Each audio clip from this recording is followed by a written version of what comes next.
हम आज आज़ादी के 75 साल बाद भी महिलाओं की ऐसी हालत, जनप्रतिनिधियों की ऐसी स्थिति जब देखते हैं तो सोचते हैं कि सरकार जागरूकता के लिए, महिलाओं के स्वावलंबन के लिए, उनको सशक्त और मजबूत बनाने के लिए चाहे जितने आरक्षण दे दे, चाहे जितने अधिकार दे दे, लेकिन उसका जब ज़मीन पर आप जाकर देखेंगे तो इस्तेमाल कितना हो रहा है, ये तस्वीर और ये कहानी उसकी सच्चाई को बयां करती है। अब उत्तर प्रदेश के पंचायती राज मंत्री, प्रमुख सचिव, ये लोग देखें और ख़ास तौर से फतेहपुर की डीएम अपूर्वा दुबे ये देखें कि महिलाओं का अगर ऐसा ही हाल है तो उनको आरक्षण देकर प्रमुख बनाने से फ़ायदा क्या है। उत्तर प्रदेश में योगी पार्ट 2 सरकार चल रही है, शुरू हो गई है, लेकिन जो पहले वाली पिक्चर थी 5 साल वाली, उसमें भी डायरेक्टर और हीरो दोनों अफसरें थे। इस बार भी वही यहाँ पर फिर हीरो और डायरेक्टर वही काम कर रहे हैं, यानी कि अफसर बेलगाम होना शुरू हो गए हैं। अफसर विधायकों को खुलेआम ठेंगा दिखाते हैं। अभी सरकार बने 1 महीना हुआ है, लेकिन आज हम आपके लिए 2 ऐसी घटनाएं लेकर आए हैं जिसमें आप ये बात महसूस कर लेंगे कि ब्यूरोक्रेसी, अफसरशाही और मनमानेपन के आगे विधायक बेबस हैं। विधायकों ने धरना शुरू कर दिया, विधायक दुर्दशा का शिकार हैं, उनकी सुनने वाला कोई नहीं। 2 कहानियां सुनाऊंगा। पहला मामला अलीगढ़ ज़िले का है, जहां गांधी पार्क में बीजेपी की विधायक मुक्ता राजा को नगर आयुक्त के खिलाफ धरने पर बैठना पड़ा। विधायक अपने क्षेत्र में नगर आयुक्त और नगर निगम की कार्यशैली से नाराज हैं। गांधी जी की प्रतिमा के सामने धरना दे रही हैं, शांति के साथ विरोध जता रही हैं। सरकार में उन्होंने इसकी कोशिश की होगी, लेकिन शायद सुनवाई नहीं हुई। चलिए, ये तो आमने सामने एक मामला नहीं बना। दूसरा मामला एकदम आमने सामने का है, वो है बस्ती जिले का। काफ़ी रोचक है और हैरान करने वाला भी है।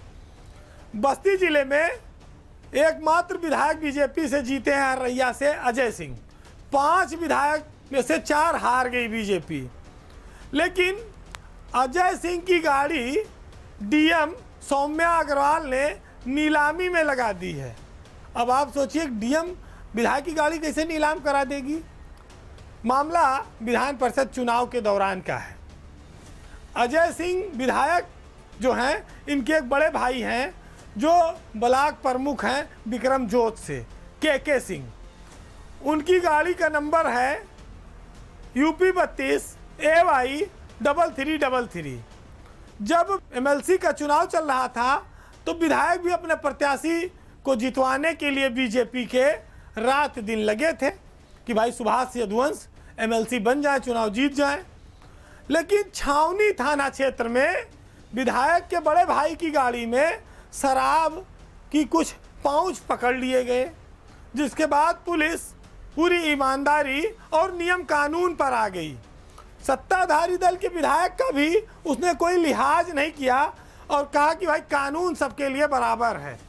डीएम साहब का सीधा निर्देश है, गाड़ी पकड़ ली गई, ड्राइवर गिरफ्तार हो गया, आबकारी टीम बुला ली गई और गाड़ी को सीज करवा दिया गया।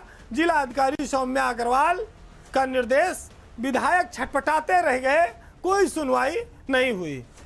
अब अजय सिंह दूसरी बार विधायक बने हैं, पहली बार जीते, दूसरी बार जीते। जिले में सारी सीटें बीजेपी हार गई, इकलौते विधायक हैं, लेकिन अपने भाई की गाड़ी नहीं छुड़वा पा रहे हैं।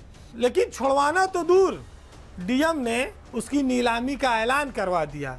जो उनको कुछ इज्जत बची थी, जो कुछ फजीहत होनी थी, वो भी करा दी पूरे जिले में। अब आप सोचिए कि विधायकों की हालत डीएम और एसपी के सामने कैसी है।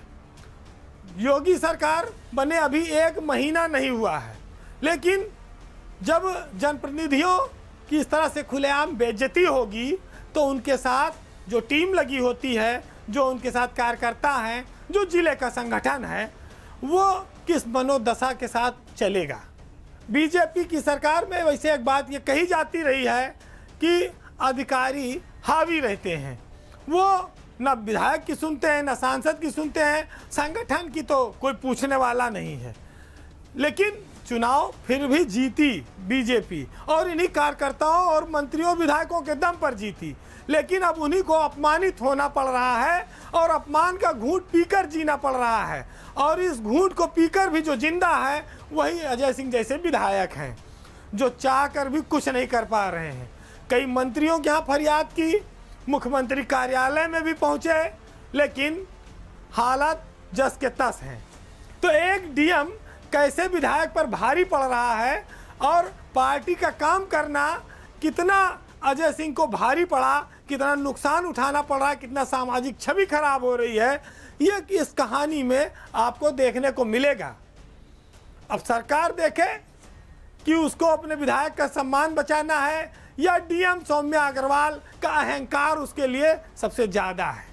उत्तर प्रदेश में आईएएस और आईपीएस अफसरों के तबादले एक सामान्य बात है, कोई बड़ी बात नहीं, सरकार बनी है, बदलाव होगा। लेकिन तबादलों में कुछ ऐसा घटित हो जाता है जिससे उसका विश्लेषण जरूरी हो जाता है। ये साफ होता है कि सरकार की अफसर के प्रति नाराज़गी है या प्रेम है।